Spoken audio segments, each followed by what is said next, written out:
23வது ஸ்லோகம். யத்ர காலே த்வநாவ்ருத்திம்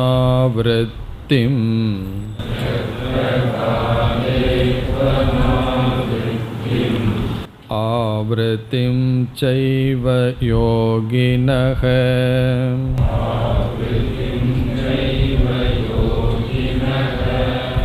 பிரயாதா யாந்தி தம் காலம்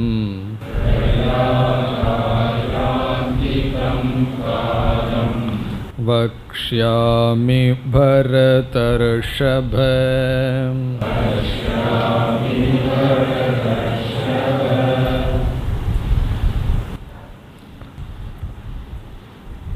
சென்ற ஸ்லோகங்களில் ஒரு மனிதனுடைய மேலான லட்சியம் என்ன என்று பகவான் கூறினார். இந்த உலகத்தில் இருக்கின்ற அனைத்தையும் மூன்றாக பிரித்தார். ஒன்று இந்த ஜெகத், நாம் அனுபவிக்கின்ற உலகம், அதை வியக்தம் என்று கூறினார். வெளித்தோற்றத்திற்கு வந்தது, நம்மால் அனுபவிக்கக்கூடிய இவைகள் அனைத்தும் வியக்தம் என்று சொன்னார். பிறகு இவைகள் வருவதற்கு நேரடியான காரணமாக இருக்கின்ற மாயா தத்துவம், அதை அவ்வியக்தம் என்று சொன்னார். அவ்வியக்தம் என்றால் நம்முடைய கண்ணுக்கு தெரியாது, காரண அவஸ்தையில் இருக்கின்ற நிலை. மரத்தை வியக்தம் என்று சொல்லலாம், விதையை அவ்வியக்தம் என்று கூறலாம்.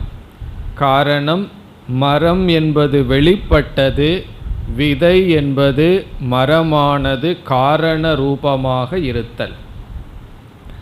அது இரண்டாவது தத்துவமாக பகவான் பேசினார்.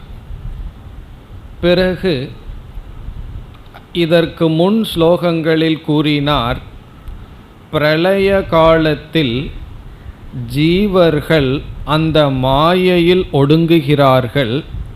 பிறகு அதே ஜீவர்கள் மீண்டும் மீண்டும் பிறக்கிறார்கள். ஆகவே இந்த மாயை என்ற அவ்வியக்தத்தில் ஒடுங்குதல் மோட்சம் அல்ல, அதற்கு மேல் ஒரு தத்துவம் இருக்கின்றது, அதையும் அவ்வியக்தம் என்று சொல்லலாம் என்று பகவான் கூறினார். ஆகவே மூன்றாவதாக அறிமுகப்படுத்தப்பட்டதும் நம்முடைய அனுபவத்திற்கு வராது, அதுவும் அவ்வியக்தம் என்ற சொல்லினால் குறிப்பிடப்படுவது, அதையே அக்ஷரம் பரம்பிரம்ம என்று சொல்லப்படுகிறது என்று சொன்னார். அவ்வியக்தக அக்ஷரக இத்யுக்தக. அந்த அவ்வியக்தம், அதாவது மாயையை காட்டிலும் மேலான ஒரு அவ்வியக்தம், அதுவே பிரம்ம, அதுவே லட்சியம். எதை அடைந்தால் திரும்பவும் நாம் வரமாட்டோமோ அந்த தத்துவம் என்று சொன்னார். அதற்கு பிறகு இந்த அக்ஷர ரூபமான அவ்வியக்தத்தை அடைய உபாயத்தை 22வது ஸ்லோகத்தில் பேசினார். எதனால், எந்த உபாயத்தின் மூலமாக பரபிரம்மத்தை அல்லது மனிதனுடைய மேலான லட்சியத்தை அடைய முடியும், அதை சொன்னார். நாம் சென்ற வகுப்பில் பார்த்தோம். அந்த உபாயம் அனன்யா பக்திஹி. முதலில் பக்தி என்று சொன்னார். எப்படிப்பட்ட பக்தியினால் அந்த பரபிரம்மத்தை அடைய முடியும்? அனன்யா பக்தியா என்று சொன்னார். அப்பொழுது நாம் பக்தியை மூன்றாக பிரித்தோம். முதல் விதமான பக்தி என்பது 3 விதமான பேதத்துடன் கூடியது. நான் பக்தன், நான் ஈஸ்வரனிடத்தில் பக்தி செலுத்துகின்றேன். எதற்காக என்றால் ஏதோ ஒரு லட்சியத்தை அடைய வேண்டும். அது பொருளாக இருக்கலாம், சில சூழ்நிலைகள் மாற வேண்டும் என்றோ, ஏதோ ஒன்று எனக்கு அப்பாற்பட்டு ஒன்றை நான் அடைய வேண்டும். ஆகவே பக்தன், பகவான், லட்சியம் என்ற பேதம் என்று பிரிவுபட்டிருப்பது முதல் விதமான பக்தி. இரண்டாவது விதமான பக்தியில் இரண்டு பிளவுகள் தான் இருக்கின்றது. ஒன்று பக்தன், இனி ஒன்று பகவான். பிறகு கோல் அல்லது லட்சியம் என்பது பக்தனாக இருக்கலாம் அல்லது பகவானாக இருக்கலாம். இதை எப்படி புரிந்து கொள்ள வேண்டும் என்றால், இரண்டாவது விதமான பக்தியில் பக்தன் பகவானிடம் வேறு எதையும் கேட்பதில்லை. தனக்கு மன தூய்மையையும் தன்னுடைய மனம் நன்கு இருக்க வேண்டும் என்று தன்னைத்தானே பகவானிடம் கேட்கின்றான். நாம் சிந்தித்து பார்த்தால் இந்த உலகத்தில் யாரை இழந்திருக்கின்றோம் என்றால் நம்மை நாம் இழந்திருக்கின்றோம். ஆகவே தன்னுடைய மனதினுடைய தூய்மையை கேட்கின்றான். ஆகவே அவனுடைய கோல், அவனுடைய லட்சியம் தானே ஆகின்றது. முன் லட்சியமானது ஏதோர் பொருள் இருந்தது. எனக்கு இந்த வீடு வேண்டும், ஆகவே பகவானை வழிபடுகின்றேன், நான் இந்த பொருளை அடைய வேண்டும் என்று தனக்கு அப்பாற்பட்டு லட்சியம் இருந்தது. இரண்டாவது நிலையில் லட்சியமும் தானாகின்றது, வழிபடுபவனும் ஒருவனாக இருக்கின்றான். இருப்பினும் பகவான் வேறுபட்டு இருக்கின்றார். மூன்றாவதாக நாம் பார்த்தது, ஒரே ஒன்றுதான் அங்கு இருக்கின்றது. பக்தன் பகவான் என்ற பேதமும் இல்லை. அவன் அறிவினால் புரிந்து கொண்டான், என்னுடைய உண்மையான சொரூபமும் பகவானுடைய சொரூபமும் ஒன்றுதான் என்று புரிந்து கொண்டு அத்வைத ரூபமான பக்தி, அங்கு பகவான், பக்தன், லட்சியம் என்ற பேதமில்லாத நிலை, அதைத்தான் இங்கு பகவான் அனன்யா பக்தி என்று சொன்னார். இதே கருத்தை நாம் வேறு கோணத்திலும் பார்க்கலாம். பக்தி என்ற சொல்லுக்கு அன்பு என்பது பொருளாக கொண்டால், நம்முடைய அன்பானது அல்லது நாம் நேசிக்கத்தக்கதானது மூன்றாக பிரிகின்றது. என்னை நேசிக்கின்றேன், பிறகு எனக்கு பொருளை கொடுக்கும் பகவானை நேசிக்கின்றேன், பிறகு எனக்கு இன்பத்தை கொடுக்கும் பொருளை நேசிக்கின்றேன் என்று நம்முடைய அன்பானது மூன்றாக பிளவுபடுகிறது. எனக்கு இன்பத்தை கொடுக்கும் பொருள் மீது அன்பு, அதை கொடுக்கின்ற பகவான் மீது அன்பு, பிறகு என் மீதும் அன்பு என்று மூன்றாக பிரிகிறது. பிறகு இரண்டாவது நிலையில் எனக்கு உலகத்தில் எந்த பொருளும் வேண்டாம். காரணம் என்ன? எந்த பொருளும் என்னை நிறைவுபடுத்தாது. எனக்கு நான் தான் வேண்டும் அல்லது எனக்கு ஈஸ்வரன் தான் வேண்டும் என்று அன்பானது இரண்டாக பிரிகின்றது. பிறகு கடைசி நிலையில் என்னவென்றால், அன்பானது பிரிவுபடாமல் பிளவுபடாமல் இருக்கின்றது. காரணம், என்னை நான் நேசிப்பதும் ஈஸ்வரனை நான் நேசிப்பதும் ஒன்றுதான். காரணம் என்ன என்றால், என்னுடைய உண்மையான சொரூபமும் ஈஸ்வரனுடைய சொரூபமும் ஒன்று என்கின்ற அத்வைத ரூபமான பக்தி. இதை பலர் ஆரம்பத்தில் ஏற்றுக்கொள்வது கடினமாக இருக்கும். அதற்காகத்தான் நாம் ஆரம்பத்தில் துவைதத்திலிருந்து பிறகு படிப்படியாக அத்வைதத்திற்கு செல்கின்றோம். அத்வைத தத்துவத்தை ஏற்றுக்கொள்ளாத ஒருவர் அத்வைதியிடம் ஒரு கேள்வியை கேட்டார். உனக்கு எவ்வளவு அகங்காரம் இருந்தால் நீயே பகவான்னு சொல்லுவேன், பகவானுக்கு உனக்கும் வேறில்லைன்னு சொல்லுவாய் என்று. அதற்கு அந்த அத்வைதி சொன்னான், உனக்கு எவ்வளவு அகங்காரம் இருந்தால் பகவானுக்கு வேறா நீ இருக்காய் என்று சொல்கின்றாய்? அவனுடைய அகங்காரம் அதை விட பெருசல்லவா. நானாவது என்ன சொல்கிறேன், நானெல்லாம் இல்லை, இருக்கிறது பகவான் ஒருவன்தான்னு சொல்கிறேன்.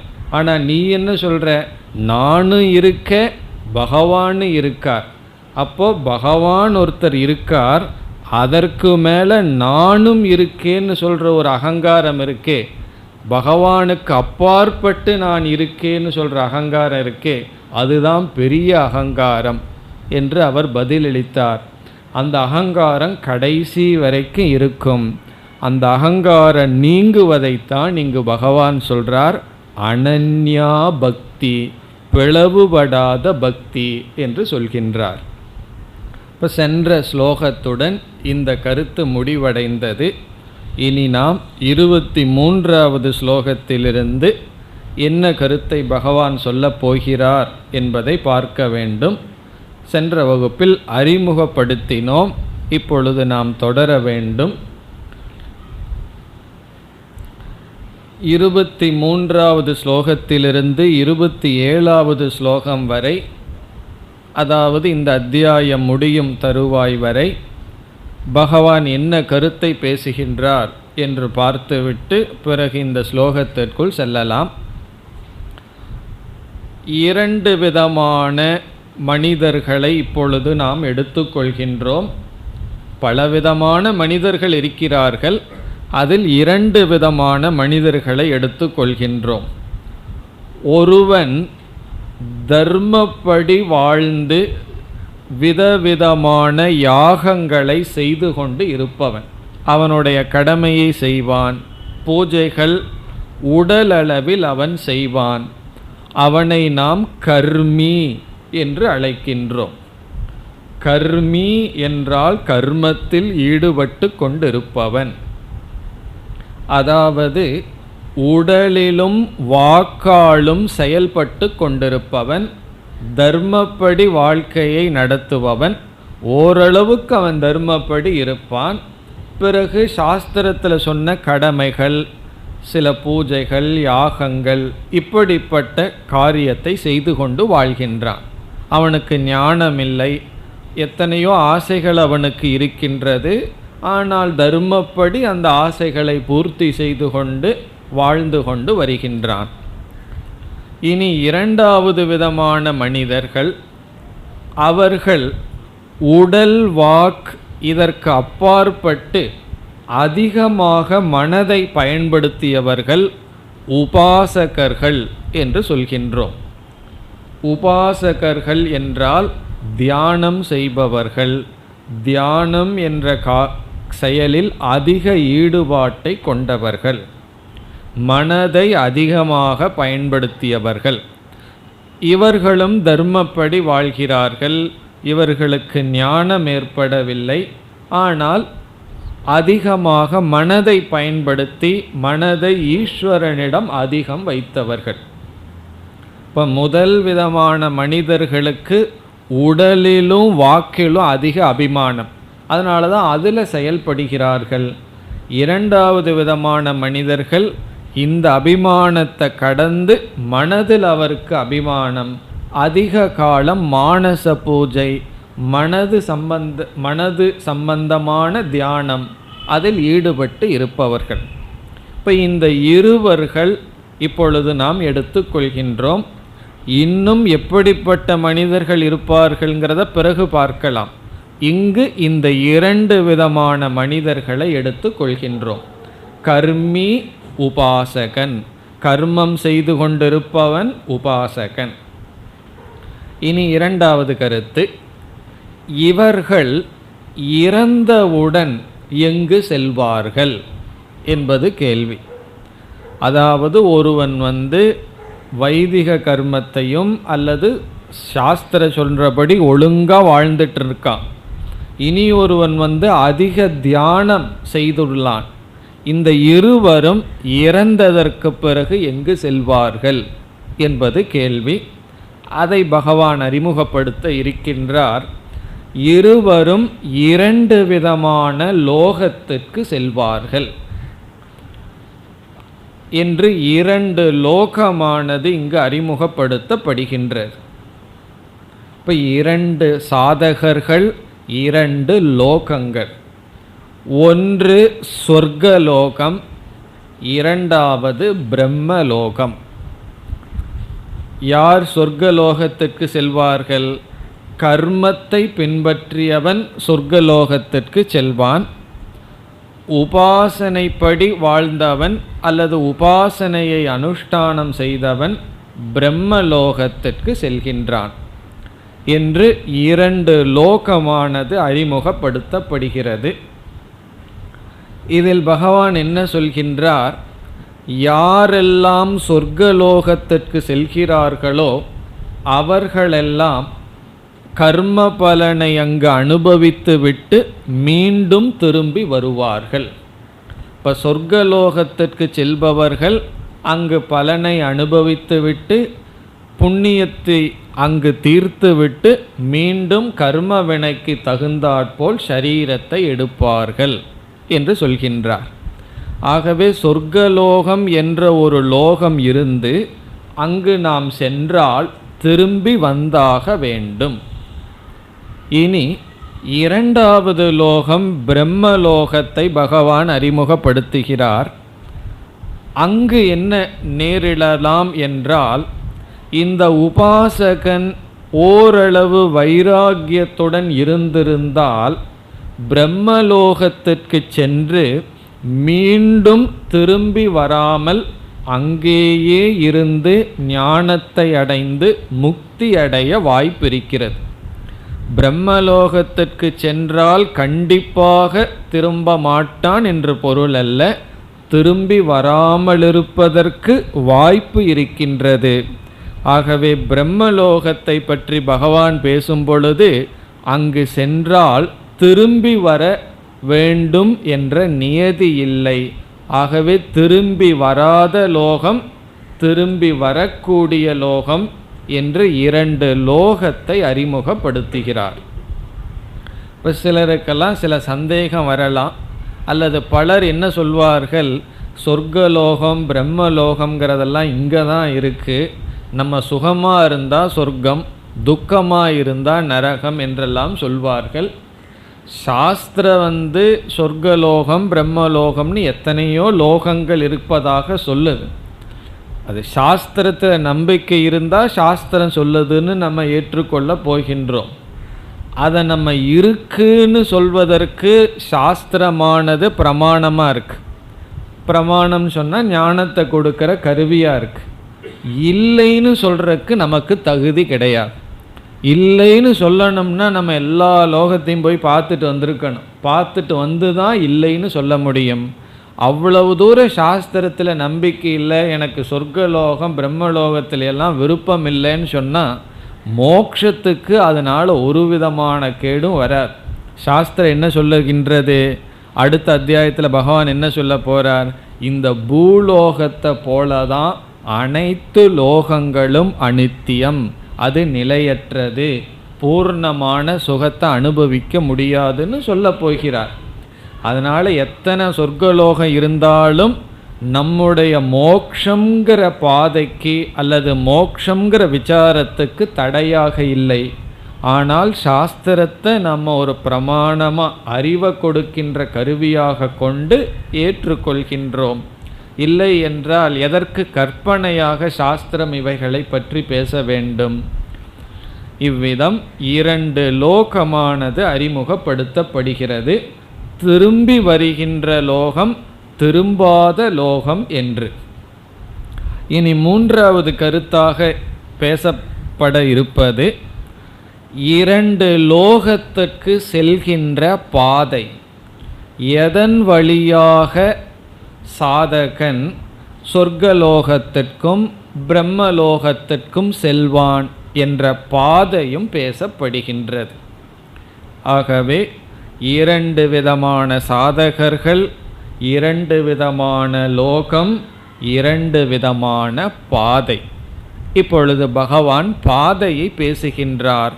ஒருவன் இறந்து விட்டால் அவன் எந்த பாதை வழியாக சொர்க்கத்திற்கு செல்வான், அந்த ஜீவன் எந்த பாதை வழியாக பிரம்மலோகத்திற்கு செல்வான், அந்த பிரம்மலோகம் என்பது திரும்ப வேண்டிய அவசியமில்லை.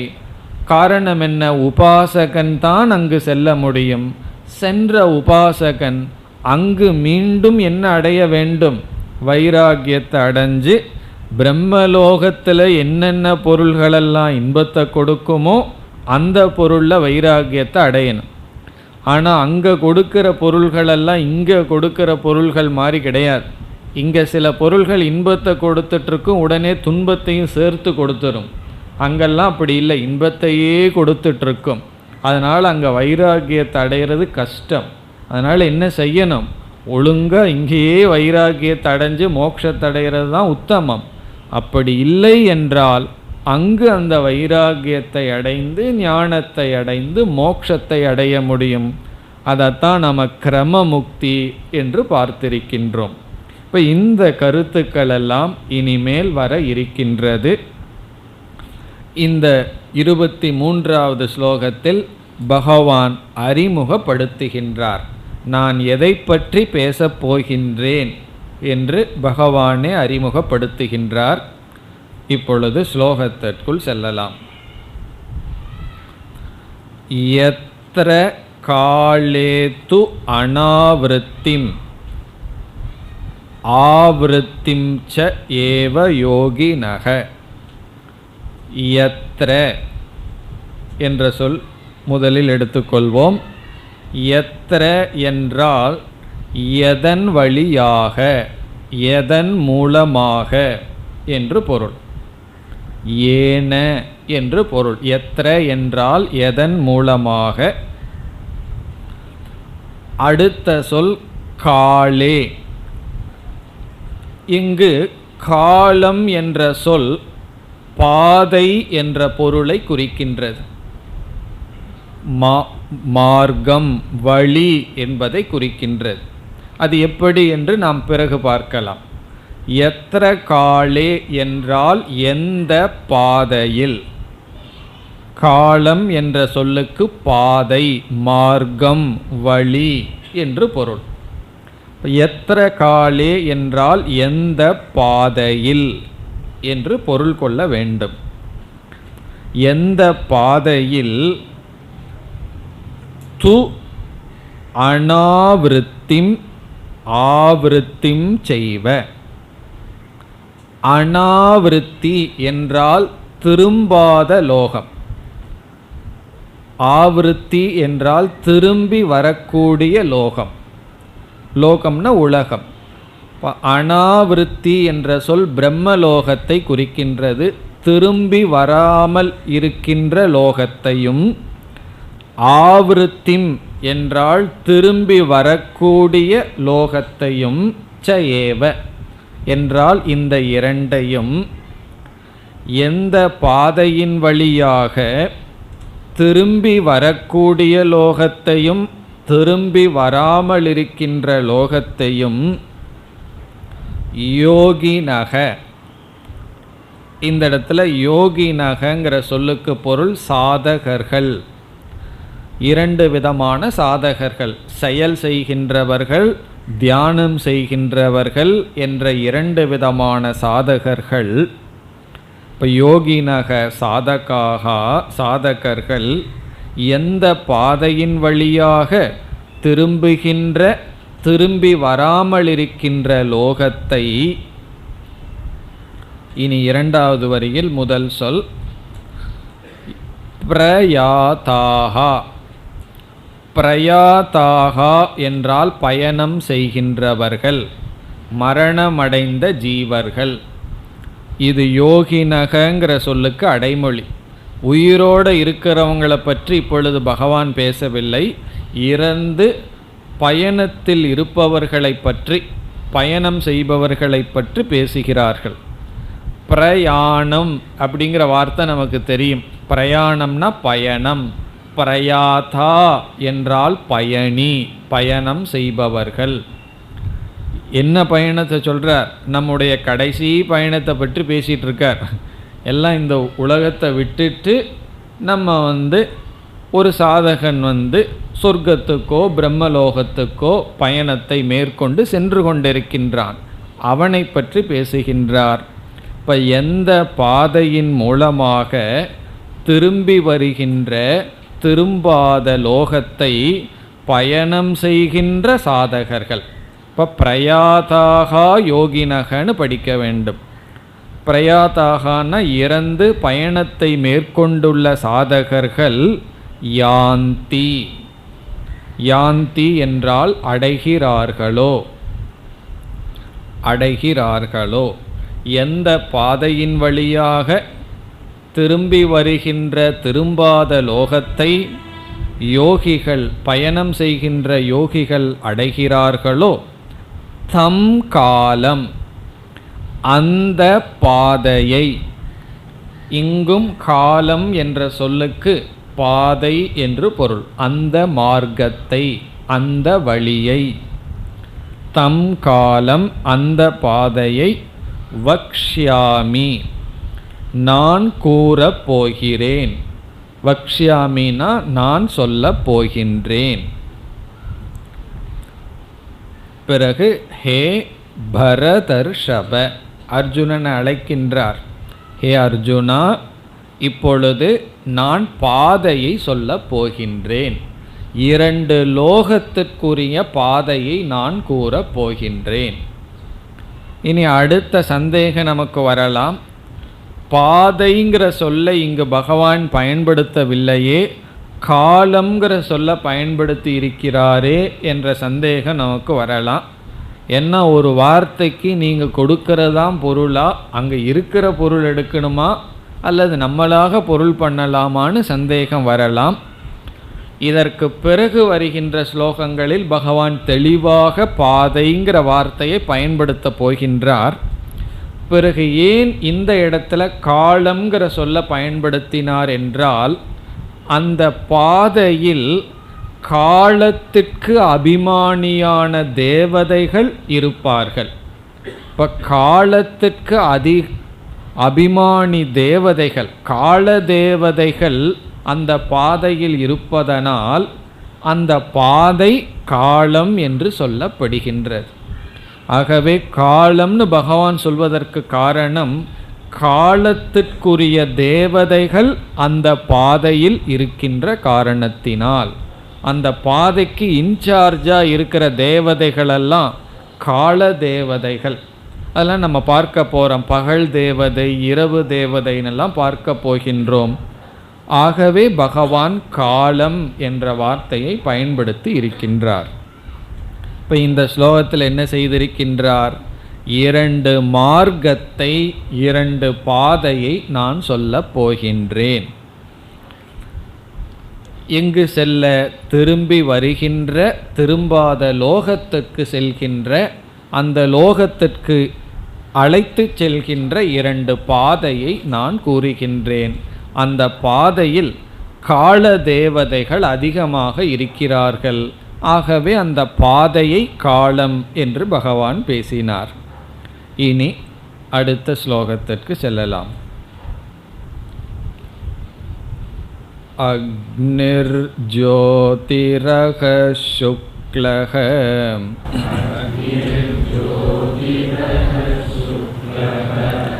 ஷண்மாசா உத்தராயணம்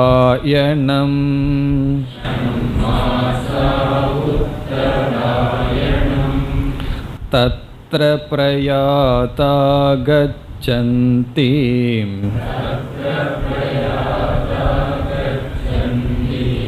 பிரம்ம பிரம்மவிதோ ஜனாஹ.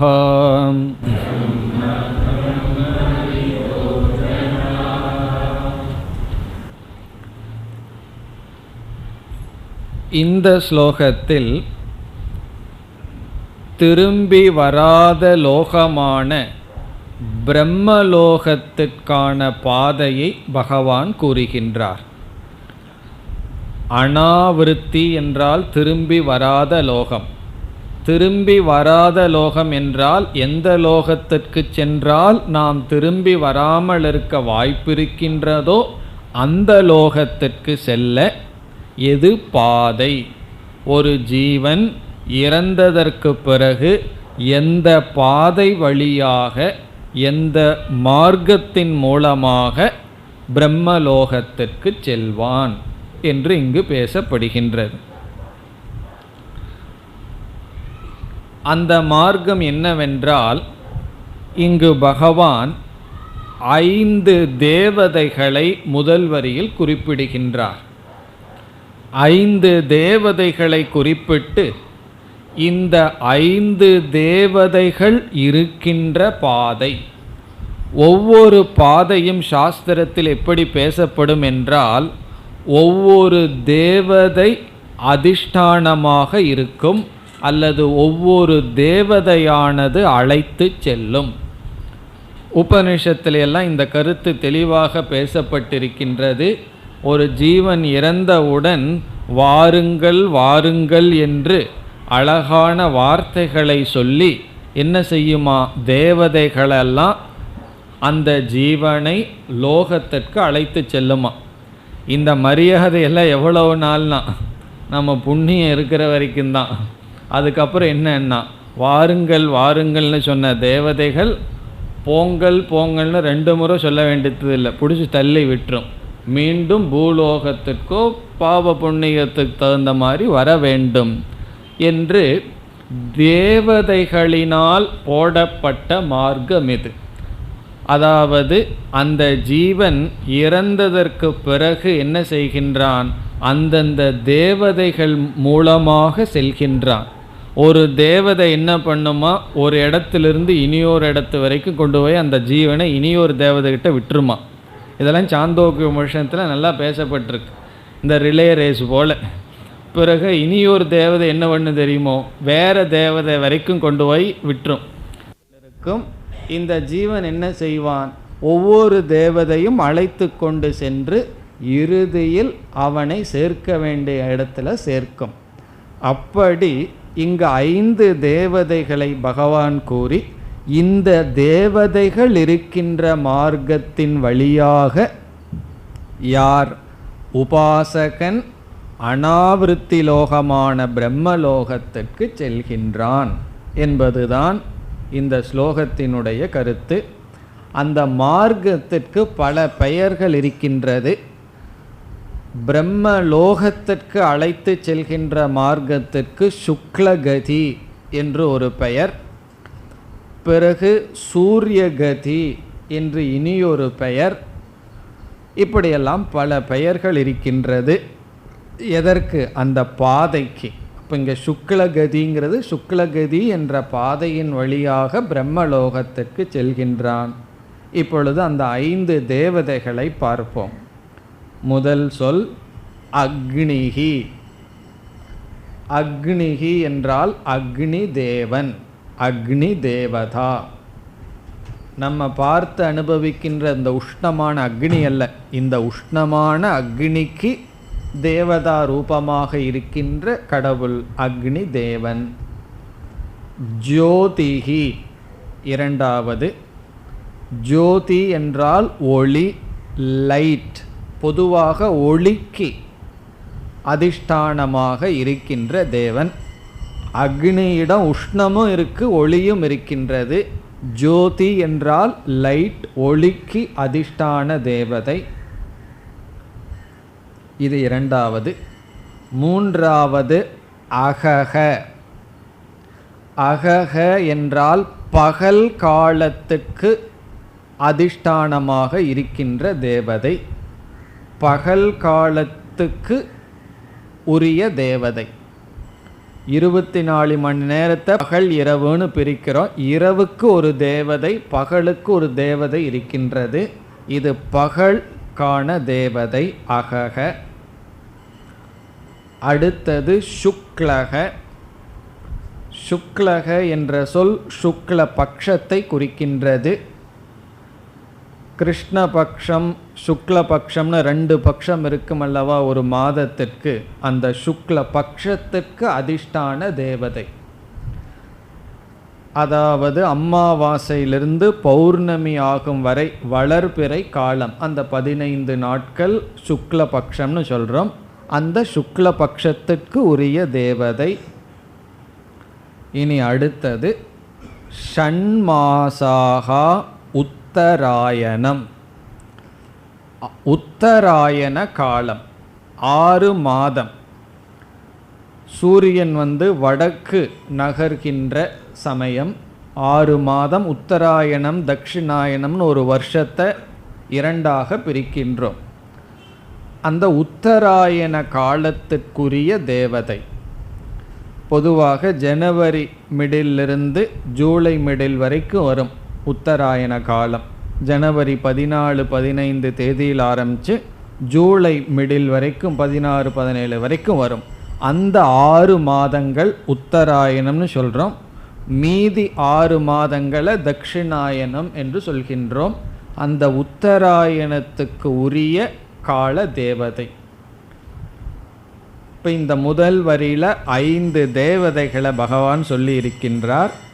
இந்த 5 தேவதைகள் எந்த பாதையில் இருக்கிறார்களோ அந்த பாதை வழியாக இவன் பிரம்மலோகத்திற்கு செல்வான் என்று சொல்கிறார் 2வது வரியில்.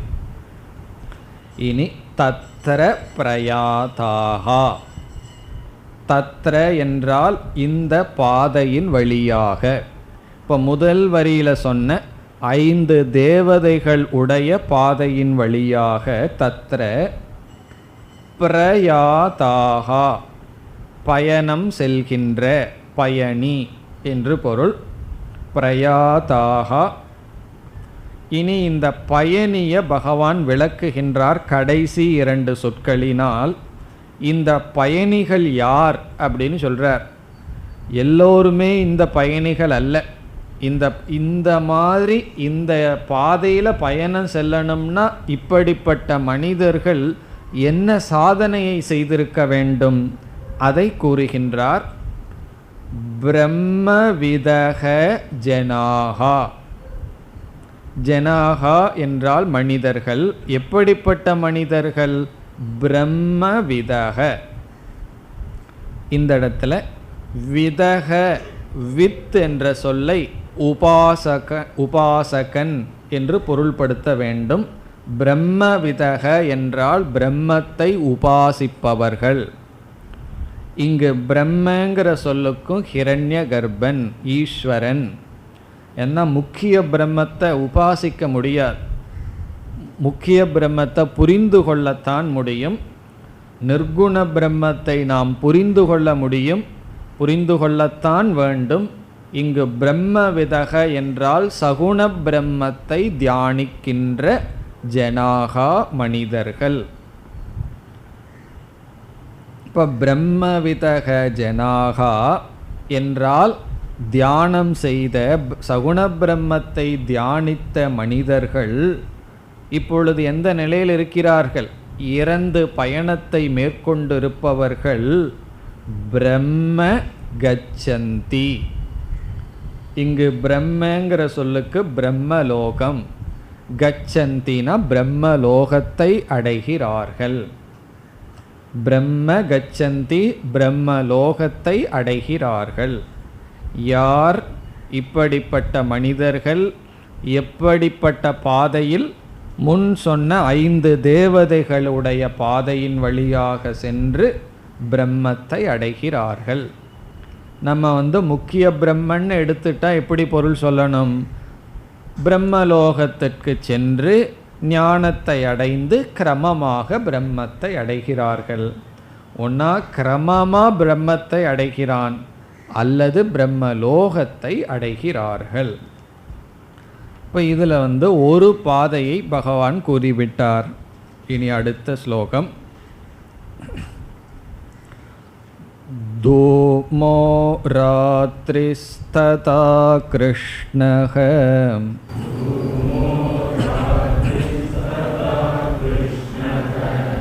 ஷண்மாசா தக்ஷிணாயனம்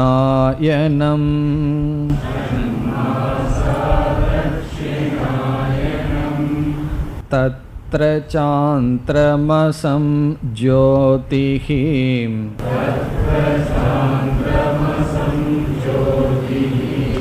யோகி ப்ராப்ய நிவர்த்ததே.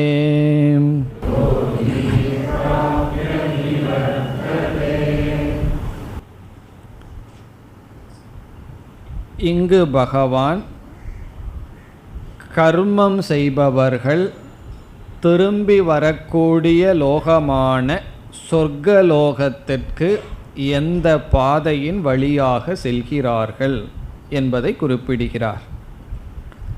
முதல் வரியில் 4 தேவதைகளை பகவான் குறிப்பிடுகிறார். இந்த 4 தேவதைகள் உடைய பாதையில் ஜீவர்கள் சென்று பிறகு திரும்புகிறார்கள். அந்த சொர்க்கலோகத்திற்கு சென்று பலனை அனுபவித்துவிட்டு திரும்புவார்கள். அந்த 4 தேவதைகள் யார் யார்? முதல் தூமக. தூமக என்றால் புகை. புகைக்கு அபிமானியாக இருக்கின்ற தேவதை. இந்த உலகத்தில் இருக்கின்ற எல்லா விதமான சக்திகள் வெளிப்பாடுகளையும் சாஸ்திரம் ஒவ்வொரு தேவதையாக வர்ணிக்கும். அப்படி புகைக்கு உரிய தேவதை ராத்திரிகி. ராத்திரிகி என்றால் இரவு காலத்தில் இருக்கின்ற தேவதை. இரவு காலத்துக்கு அதிஷ்டானமாக இருக்கின்ற தேவதை 2. மூன்றாவது கிருஷ்ணக. கிருஷ்ணக என்பது கிருஷ்ண பக்ஷம். ஒரு மாதத்தில் மீதி 15 நாட்கள், பௌர்ணமியிலிருந்து அமாவாசை வரை வருகின்ற தேய்பிறை நாட்கள் 15, அதை நம்ம கிருஷ்ண பக்ஷம்னு சொல்லுவோம். அந்த கிருஷ்ண பக்ஷம், அந்த காலத்தில் இருக்கின்ற தேவதை. இனி தக்ஷிணாயனம். ஷண்மாசாகா. ஷண்மாசாகனா 6 மாதங்கள். எப்படிப்பட்ட 6 மாதங்கள்? தக்ஷிணாயனம். சூரியன் தெற்கு நோக்கி நகர்கின்ற காலம். ஜூலை 15லிருந்து ஜனவரி 15 வரை. நம்ம ஒரு வருடத்தை 2ஆக பிரிச்சிருக்கோம், தக்ஷிணாயனம் உத்தராயணம்னு சொல்லி. மாதத்தை கிருஷ்ணபக்ஷம் சுக்லபக்ஷம்னு பிரிக்கின்றோம். அப்படி தக்ஷிணாயன மாதம், அதற்கு உரிய தேவதை. இந்த 4 தேவதைகள் இருக்கின்ற பாதை வழியாக யார் செல்கிறார்கள்? கர்மம் செய்கின்றவன் சென்று திரும்புவான். 2வது வரியில் இதை சொல்கின்றார். தத்ர. தத்ர என்றால் இதன் வழியாக செல்கின்ற, இதன் வழியாக இந்த பாதை, இந்த தேவதைகள் இருக்கின்ற பாதை வழியாக செல்கின்ற யோகி. பகவான் அந்த கர்மியை யோகின்னு அழைக்கிறார். காரணம் என்ன? இவன் ஒரு பெரிய யாகம் செய்துள்ளான், யோகம் செய்துள்ளான். என்ன யோகம்னா ஒழுங்கா கர்மத்தை எல்லாம் செய்துள்ளான். அதனால யோகி. சாந்திரமசம் ஜோதிஹி பிராப்ய. சாந்திரமசம் ஜோதிஹி என்ற சொல் சொர்க்கலோகத்தை குறிக்கின்றது. இங்கு சொர்க்கலோகத்தை பகவான் சாந்திரமசம் ஜோதிஹின்னு சொல்றார். ஏன் சொர்க்கலோகத்துக்கு அப்படி ஒரு பெயர் என்றால், சொர்க்கலோகத்துக்கு ஒளி கொடுப்பது சந்திரனுடைய ஜோதியாம். அது நம்ம பார்க்குற சந்திரனா எந்த சந்திரன்னு தெரியவில்லை. ஆகவே சாந்திரமசம் ஜோதிகின எந்த லோகத்தில் சந்திரனுடைய ஜோதி இருக்கின்றதோ அந்த சொர்க்கலோகத்தை பிராப்பிய அடைந்து. சாந்திரமசம் ஜோதிகி பிராப்பிய. பிறகு அங்கேயே இருக்க முடியுமான்னா நிவர்த்ததே, திரும்பி வருவார்கள். நிவர்த்ததேன திரும்பி வருவார்கள், அடைந்து அங்கு அனுபவித்து திரும்புவார்கள். அப்போ எந்த லோகத்துக்கு போனால் நமக்கு கிரீன் கார்டு கிடைக்கும்னா, பிரம்மலோகத்துக்கு போனால் கிரீன் கார்டு கிடச்சி அங்கேயே செட்டில் ஆகிறதுக்கு சான்ஸ் இருக்குது. சொர்க்கலோகத்துக்கு போனால் உடனே திருப்பி அனுப்பி விடுவார்கள். அந்த காலம் முடிஞ்ச உடனே திருப்பி அனுப்புவார்கள். சிங்கப்பூரில் எல்லாம் போனால் ஒரு நாள் அதிகமாக இருந்துட்டால் கசையில் அடி கிடைக்குமா, அடித்து போடுவார்களாம். அப்படி அதற்கு மேலே அங்கே இருக்க முடியாது, திரும்பி வந்தாக வேண்டும். இனி அடுத்த ஸ்லோகத்துக்கு செல்வதற்கு முன் 2 விஷயத்தில் நமக்கு சந்தேகம் வரலாம். அந்த 2 சந்தேகத்தை நிவர்த்தி செய்து கொண்டு அடுத்த ஸ்லோகத்திற்கு செல்லலாம். முதல் சந்தேகம் என்னவென்றால், ஒரு தவறான கருத்து சமுதாயத்தில் நிலவி வருகின்றது. அது என்னவென்றால், ஒரு குறிப்பிட்ட காலத்தில் ஒருவன் மரணத்தை அடைந்தால் அவன் நற்கதி அடைவான். ஒரு குறிப்பிட்ட காலத்தில் ஒருவன் மரணத்தை அடைந்தால் அவன் மோசமான துர்கதியை அடைவான் என்று பலர் நம்பி வருகிறார்கள். அதனால தான் ஒருவர் இந்த நாளில் இறந்துட்டார்னு ரொம்ப சந்தோஷமாக சொல்லுவார்கள். ஏன்னா நல்லதுக்கு போயிருக்கார். ஒருவர் இவ்வளவு நல்லது பண்ணிட்டார், இந்த மோசமான நாளில் போயிட்டாருன்னு வருத்தம் வேற படுவார்கள். என்னமோ இவர்களுக்கெல்லாம் தெரியுதான் அவர் எங்கே போகிறாருன்னு பார்க்கறதுக்கு. அப்படி ஒரு தவறான எண்ணம் இருக்குது. ஒரு குறிப்பிட்ட காலத்தில் இறந்தால் அந்த காலமானது அவர்களுக்கு நற்கதி கிடைக்குமா அல்லது துர்கதி கிடைக்குமாங்கிறத முடிவு செய்யும்னு சில ஸ்லோகங்களெல்லாம் இருக்குது. குறிப்பிட்ட இடத்துல இறந்தால் நல்லதுன்னு அதை சொல்லுவார்கள். காசியில் போய் இறந்தால் நல்லதான். அப்போ என்னன்னா அந்த காலத்தில் அதனால தான் காசிக்கு போக ஆரம்பித்தாங்களாம். போய் அங்கேயாவது பிராணனை விடலான். அது ஒரு ஸ்லோகம் இருக்குது. மற்ற க்ஷேத்திரத்தில் செய்கிற பாவமெல்லாம் அந்நிய க்ஷேத்திரே கிருதம் பாவம் புண்ணிய க்ஷேத்திரே வினஷ்யதி.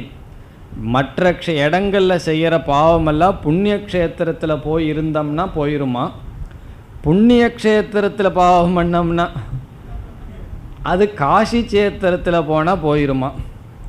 சரி, காசி க்ஷேத்திரத்தில் போய் பாவம் பண்ண என்னன்னா, அந்த எழுதின ஆள் கும்பகோணத்தை சேர்ந்தவர். அதனால் சொல்லியிருக்கார் கும்பகோணே வினஷ்யத்தின்னு. சரி, கும்பகோணத்தில் பாவம் செஞ்சால் என்னன்னா அவர் கடைசியில் முடிக்கிறார் கும்பகோணே கிருதம் பாவம் கும்பகோணே வினஷ்யத்தின்னு. கும்பகோணத்தில் பாவம் பண்ண கும்பகோணத்திலேயே போயிடும்னு. இப்படி 2 எண்ணம். ஒரு குறிப்பிட்ட இடத்துல இறந்தால், ஒரு குறிப்பிட்ட காலத்தில் இறந்தால் அதனால புண்ணியம். ஒருவர் எல்லா அக்கிரமம் பண்ணிட்டு ஒரு நல்ல நேரத்தில் போயிட்டாருன்னு வச்சுக்கோமே, பிறகு என்னன்னா அவருக்கு நல்ல கதின்னு நினைப்பார்கள். அதற்கு உதாரணமாக என்ன செய்கிறார்கள், முதல் ஸ்லோகத்தில் பகவான் காலம்ங்கிற வார்த்தையை பயன்படுத்திட்டார். எந்த காலத்தில்ங்கிற வார்த்தையை பயன்படுத்தி விட்டார். அதையும் உதாரணமாக கூறுவார்கள். அது தவறான கருத்து. வேதாந்தத்தில் என்ன சொல்லப்படுதுன்னு சொன்னால், ஒருவன் காசியில் இறந்தாலும் சரி அல்லது நாயை தின்கின்ற புலையனுடைய வீட்டில் இறந்தாலும் சரி, ஞானத்தை அடைஞ்ச காலத்திலேயே அவன் முக்தியை அடையிறான். அவனுடைய பாப புண்ணியத்திற்கு தகுந்தாற்போல்தான் அவன் பயணம் செல்லப்படுகிறதே தவிர காலமெல்லாம் முக்கியம் அல்ல. அதனால் ஒருவர் எங்கே இறக்கார், வீட்டில் இறக்கிறாரா, ஹாஸ்பிட்டலில் இருக்கிறாரா அல்லது டிரான்ஸ்போர்ட்டில் போகிறாரா, அதாவது போயிட்டுருக்கும்போது வாகனத்தில் இறக்கிறாரா, இதெல்லாம் நமக்கு முக்கியம் அல்ல. பிறகு பகவான் இங்கு காலம்னு சொன்னதனுடைய காரணம் என்னவென்றால், அந்த கால தேவதைகள் அதிகமாக இருப்பதனால் காலம்ங்கிற வார்த்தையை பயன்படுத்தினார். காரணம் என்னன்னா, இந்த ஸ்லோகப்படி இரவில் இறந்தால் இரவை காலம்னு எடுத்துக்கொண்டோம்னு வச்சுக்குவோமே, இரவுங்கிற காலத்தில் அல்லது கிருஷ்ண பட்சத்தில் அல்லது தட்சிணாயத்தில் ஒருவன் இறந்தால் அவன் சொர்க்கத்துக்கு தான் போவான்னு சொன்னால், ஒரு கால் ஒருவன் தட்சிணாயனம் அந்த 6 மாதத்தில் காலையில் இறந்துட்டான்னு என்ன பண்ணுறது, கன்ஃபியூஸ் ஆயிரும். காரணம் என்ன, தட்சிணாயப்படி தட்சிணாயனத்தில் இறந்தால் சொர்க்கத்துக்கு போகணும். சுக்லம் காலையில் அககன்னு சொன்னால் காலையில் இறந்தால் பிரம்மலோகம்னா பிறகு அவன் எங்கே செல்வான். ஆகவே இங்கு காலத்தை பற்றி பேச்சல்ல, கால தேவதையை பற்றி பேச்சு. அது அடுத்த ஸ்லோகங்களில் பகவான் தெளிவுபடுத்த போகிறார். 2 மார்க்கங்கள் அனாதியாக இந்த லோகத்தில் இருக்கிறது என்று. ஆகவே நம்ம காலத்தை எல்லாம் நம்ம பார்த்துட்டு இருக்கக்கூடாது. யார் இறந்தாலும் நாம் இறந்தால் பார்த்துட்ருக்க மாட்டோம், பார்க்குறக்கு நம்ம இருக்க மாட்டோம். வேறு யாராவது இறந்தால் இடம் காலமெல்லாம் முக்கியமல்ல, இருக்கிற வரைக்கும் என்ன பண்ணிகிட்டு இருந்தோம் அதுதான் முக்கியமே தவிர எங்கே இறக்குறோம் எப்படி இறக்குறோங்கிறது முக்கியம் அல்ல. இனி இரண்டாவது சந்தேகம் நமக்கு, யார் பயணம் செய்வது, பயணம் செய்வது யார்ங்கிறது ரெண்டாவது சந்தேகம். ஏன்னா தமிழில் உயிர்னு ஒரு வார்த்தையை பயன்படுத்துகிறோம். ஒருவர் இறந்த உடனே என்ன சொல்கிறோம், அவர் அப்படியே இருக்கார், கொஞ்சம் வெயிட் வேறு அதிகமாக ஆகியிருப்பார், பிறகு என்ன சொல்லுவோம், போயிட்டார் அப்படின்னு சொல்கிறோம். அல்லது உயிர் போயிடுதுன்னு சொல்கிறோம், அவருடைய ஆத்மா சாந்தி அடையட்டும்னு சொல்கிறோம். இந்த உயிர்ங்கிற வார்த்தை ஆத்மாங்கிற வார்த்தையை நம்ம பயன்படுத்துகின்றோம். பிறகு ஆத்மாவை சாஸ்திரம் படிக்க வந்தோம்னா அது எல்லா இடத்துல இருக்குன்னு வேற சொல்கிறோம். ஆகவே உண்மையில் பயணம் செய்வது யார்ங்கிறது நமக்கு கேள்வி. அது சிலருக்கு வரலாம், ஒழுங்காக சாஸ்திரம் படிச்சுட்டு வந்தவங்களுக்கு புரிஞ்சிருக்கும், சிலருக்கு அந்த சந்தேகம் வரலாம். ஆகவே அந்த சந்தேகத்தையும் நீக்கிவிட்டு அடுத்த ஸ்லோகத்திற்கு செல்லலாம். இப்போ முதல்ல நம்ம ஜீவகங்கிற வார்த்தையை பயன்படுத்துகிறோம். அந்த ஜீவகங்கிற வார்த்தைக்கு என்ன லட்சணம், என்ன பொருள்னு பார்க்க வேண்டும். ஜீவன்னு சொல்கிறோம், ஜீவன்னு சொன்னால் உயிரோடு இருப்பவன் அப்படின்னு சொல்லி பொருள். அதனுடைய அர்த்தம் என்ன என்றால், ஜீவன்கிற சொல்லில் 3 தத்துவங்கள் இருக்கின்றது. 3னுடைய சேர்க்கை தான் ஜீவன்கிற வார்த்தைக்கு பொருள். இப்போ ஜீவன்கிற வார்த்தை எடுத்தால் அந்த ஜீவன்கிற வார்த்தைக்குள்ள 3 இருக்கு. ஜீவன்கிற வார்த்தைக்குள்ள 3 இருக்குன்னு என்ன, நம்ம எல்லாம் நம்ம ஜீவன்னு சொல்கிறோம். இப்போ நம்மளே 3 தத்துவமாக பிரிக்கப்படுகின்றோம். முதல் தத்துவம் என்னவென்றால் அழியாத ஆத்மஸ்வரூபம், என்றும் இருக்கின்ற அறிவு சொரூபமான அழியாத ஒரு தத்துவம். அதைத்தான் நம்ம ஆத்மா பிரம்ம என்றெல்லாம் சொல்கின்றோம்.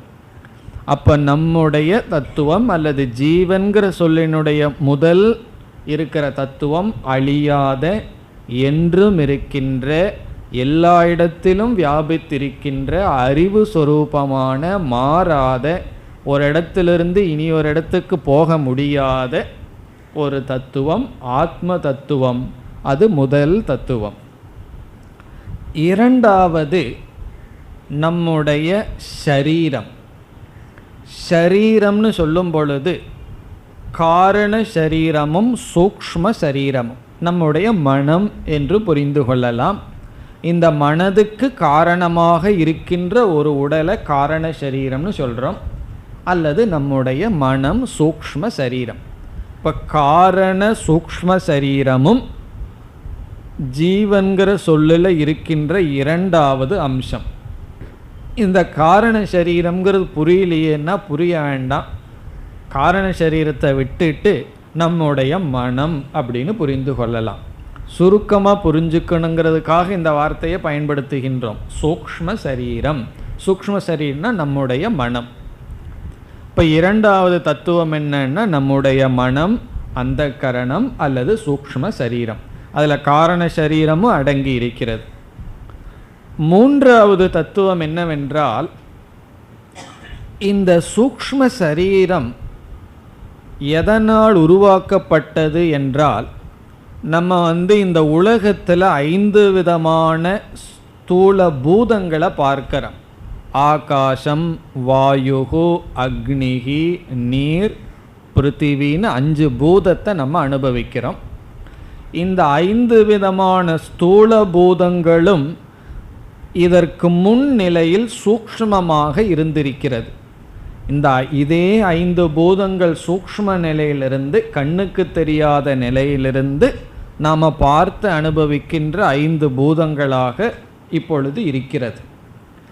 நம்முடைய மனமானது சூக்ஷ்மமான 5 பூதங்களால் உருவாக்கப்பட்டது. எப்படி நம்முடைய இந்த உடல் எதனால் உருவாக்கப்பட்டது? ஸ்தூலமாக அனுபவிக்கின்ற இந்த பூதங்களால் உருவாக்கப்பட்டது. ஏன்னா பூமி நம்ம உடல் இருக்கு, காற்று இருக்கிறது, உஷ்ணம் இருக்கு, பிறகு உள்ள ஆகாசம் இருக்கின்றது, நீர் இருக்கின்றது. இந்த உலகத்தில் இருக்கிற பஞ்சபூதத்தினுடைய மாற்றம் ஸ்தூல சரீரம் போல, சூக்ஷ்ம சரீரம் நம்முடைய மனசுங்கிறது சூக்ஷ்மமான பஞ்சபூதங்களினுடைய மாற்றம். இனி அடுத்ததாக ஸ்தூலமான இந்த பிரபஞ்சம் ஜடமாக இருக்கிறத நம்ம பார்க்கிறோம். இந்த பஞ்சபூதங்கள் ஜடம், அதற்கு அறிவு கிடையாது. அப்படி என்றால் பஞ்ச சூக்ஷ்ம பூதங்களும் எப்படி இருந்திருக்க வேண்டும்? அதுவும் ஜடமாகத்தான் இருந்திருக்க வேண்டும். ஆகவே நம்முடைய மனம் எதனால் உருவாக்கப்பட்டது என்றால் அறிவற்ற சேதனமற்ற ஜடமான 5 நுண்ணிய பூதங்களினுடைய மாற்றம். அப்போ மனதினுடைய உண்மையான தன்மை என்னவென்றால் ஜடஸ்வரூபம். அதனுடைய உண்மையான தன்மை, அதற்கு சிந்திக்கிறதுக்கோ செயல்படுறதுக்கோ அறிவோ கிடையாது. ஆனால் அந்த சூக்ஷ்ம பூதத்திற்கு ஒரு சக்தி இருக்கின்றது, ஒரு தன்மை இருக்கின்றது. என்னவென்றால் ஆத்மாவினுடைய அறிவு சொரூபத்தை வாங்கி பிரதிபிம்பிக்கின்ற தன்மை. எதற்கு இருக்கின்றது? இந்த ஸ்தூல பூதத்திற்கு கிடையாது, சூக்ஷ்ம பூதத்திற்கு இருக்கின்றது. ஆகவே சூக்ஷ்ம பூதத்தினால் செய்யப்பட்ட மனதிடம் இப்போ என்ன இருக்குன்னா ஆத்மாவினுடைய அறிவு சொரூபத்தை வாங்கி இருக்கின்றது. இதை நம்ம உதாரணத்துடன் புரிந்து கொள்ள வேண்டுமென்றால், சூரியனுடைய பிரதிபிம்பத்தை பாறையானது, ஒரு கல்லானது பிரதிபிம்பிக்காது. ஆனால் ஒரு கண்ணாடி என்ன செய்யும்? அந்த சூரியனையே காட்டும். காரணம் என்னன்னா கண்ணாடியினுடைய தன்மை சூரியனை அப்படியே பிரதிபிம்பிப்பது. ஆனால் பாறைக்கோ மண்ணுக்கோ அந்த சக்தி கிடையாது. அதுபோல நம்முடைய மனதில் என்ன இருக்கும்? ஆத்மாவினுடைய சைத்தன்ய சொரூபம், அதை சித்துன்னு சொல்கிறோம். அந்த சித்தினுடைய பிரதிபிம்பம், பிரதிபிம்பத்துக்கு இனி ஒரு சொல் ஆபாசம், சிதாபாசம் என்பது எங்கே இருக்கு? அதாவது ரிஃப்ளெக்ஷன் புரிந்து கொள்ளலாம், நம்முடைய மனசில் இருக்கு. இப்பொழுது ஜீவன்கிற சொல்லில் என்ன இருக்கு? ஆத்மா ப்ளஸ் மனம் ப்ளஸ் மனதில் இருக்கின்ற ஒரு சைத்தன்யம், அறிவு சொரூபம். இந்த அறிவு எப்படிப்பட்டதுன்னா ஆத்மாவினுடைய பிரதிபிம்பம். அப்போ என்ன இருக்குன்னா ஆத்மா இருக்கு, ஆத்மாவினுடைய பிரதிபிம்பம் இருக்கின்றது, பிறகு மனது இருக்கின்றது. இந்த மூன்றையும் சேர்ந்து தான் நாம் ஜீவன் என்று சொல்கின்றோம். பிறகு தமிழில் எப்பொழுதெல்லாம் உயிர்னு சொல்கிறோமோ அந்த உயிர்னு சொல்கிறதனுடைய பொருள் ஆத்மாவை விட்டுறணும், ஆத்மாவினுடைய பிரதிபிம்பமும் மனதையும் எடுத்துக்கொண்டு நாம் உயிர் என்று சொல்கின்றோம். இப்போ ஒருவருக்கு உயிர் போயிடுதுன்னு சொன்னால் என்ன போயிருக்கு? ஆத்மாவை பற்றிய பேச்சே அங்கே கிடையாது. அவருடைய சூக்ஷ்ம சரீரம், மனம் உடலை விட்டு சென்று விட்டது. அப்படி செல்லும் பொழுது எதுவும் சேர்ந்து சென்றுள்ளது? அந்த மனதை அறிவுடையதாக ஆக்கிய ஆத்மாவினுடைய பிரதிபிம்பமும் செல்கிறது. இப்போ சந்தேகம் வரலாம், ஆத்மாவினுடைய பிரதிபிம்பம் எப்படி ட்ராவல் பண்ணும்னா, பிரதிபிம்பம் தாராளமாக ஒரு இடத்துலேருந்து இனி ஒரு இடத்துக்கு செல்லலாம். நிழல் ஒரு இடத்துலேருந்து இனி ஒரு இடத்துக்கு ஏன் செல்லாது? கண்ணாடியை நம்ம எடுத்துகிட்டு போனோம்னா சூரியனுடைய பிரதிபிம்பமும் செல்வது போல. ஆகவே இங்கே பயணி என்பவன் யார் என்றால் ஆத்மா பயணி அல்ல. ஆத்மா முக்கிய ஆத்மா எந்த லோகத்துக்கும் போய் எதையும் அனுபவிப்பதில்லை. பிறகு யார் பயணம் செய்கிறார்கள் என்றால் இந்த சூக்ஷ்ம சரீரமும் அந்த சூக்ஷ்ம சரீரத்தில் இருக்கின்ற சிதாபாசங்கிற தத்துவமும் பயணம் செய்கிறது. அதுதான் ஒரு லோகத்திலிருந்து இனியொரு லோகத்திற்கு சென்று, இந்த நம்முடைய மனம் உலகத்தை அனுபவிக்கணும்னா நேரடியாக அனுபவிக்க முடியாது. அதற்கு ஒரு மார்க்கம் தேவை. அதுதான் ஸ்தூல சரீரம். நம்ம இந்த உடல்ங்கிறது எதற்குனா, ஒரு ஜீவன் ஸ்தூல சரீரத்தை எடுத்து இந்த உலகத்தை அனுபவிக்கின்றான். காரணம் என்ன? அவனிடம் பாப புண்ணியம் என்பது இருக்கின்றது. அந்த பாப புண்ணியம் அனுபவித்தால்தான் நீங்கும். அதை அனுபவிக்க ஒரு ஜீவன் எடுப்பது தான் ஸ்தூல சரீரம். அதனால் ஸ்தூல சரீரம் இல்லாமையே ஜீவன்கிற சொல்லுக்கு பொருள் மனமும் ஆத்மாவினுடைய பிரதிபிம்பமும். அப்படிப்பட்ட மனமானது பல லோகங்களுக்கு செல்கின்றது. எதன் அடிப்படையில்? பாப புண்ணியத்தினுடைய அடிப்படையில். ஆகவே இரண்டாவது சந்தேகம் என்னன்னு சொன்னால், நம்ம உயிர் ஆத்மான்னு குழப்பம் செய்யக்கூடாது. ஆத்மா எங்கும் செல்வதில்லை.